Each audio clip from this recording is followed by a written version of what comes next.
त्यातून वाद निर्माण झाला।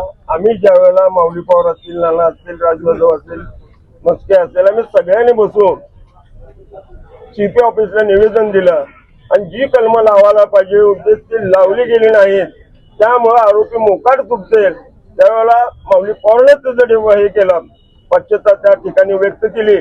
त्यामुळं आज त्यांना कलम बदलून अटक केलंय। 2 लोकांना पिशवी मिळाली आणि राहिलेले जे आहेत ते आरोपी गेले कुठं, फुटेज काढा, कोण दूध पाजलंय का आणखी काय पाजलंय त्याचे फुटेज मध्ये येईल आणि फुटेज मध्ये सगळ्या टीव्हीला व्हिडिओला सगळीकडे माहिती आहे। त्यामुळे पोलीस खात्याला पकडायची काही जास्त हे नाही आहे। त्यामुळे आम्ही सगळे आमचे समन्वयक उद्या अक्कलकोटला जाणार आहोत। मग बंदच्या स्वरूपामध्ये काय करायचं काय नाही या विचार विनिमयामुळे ती लांब न जाता तावामध्येच आता हे आंदोलन आम्हाला उभं करायचं आहे।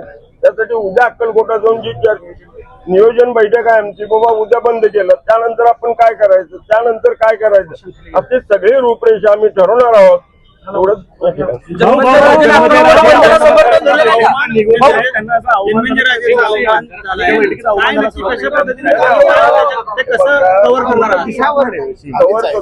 सगळ्या लोकांना आम्ही बोलणार आहोत।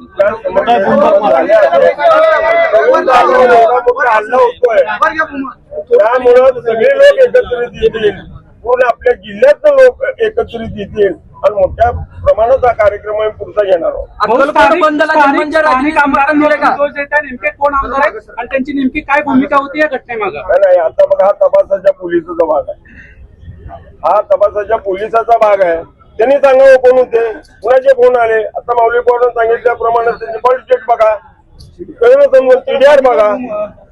अवघड आहे का? रेकी करून गेले म्हटलं माऊली, ते रेकी कोण केलंय, कशी केली, कुणाच आहे, हा सगळा आता पोलिसांच्या तपासाचा भाग आहे।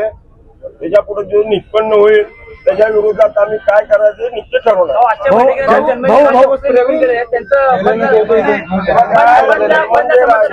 मला माऊली आमच्या सर्व प्रमुखांना सांगितलं त्यांना गोळ्यानं येतं मग त्रास होत होता म्हणून मी स्वतः त्यांना गाडीत बसवलं। त्यांनी सांगितलं की तुम्ही सगळे ते निर्णय घेतले म्हणून उद्या आम्ही अक्कलकोटला सर्व प्रमुख लोक जाणार आहोत।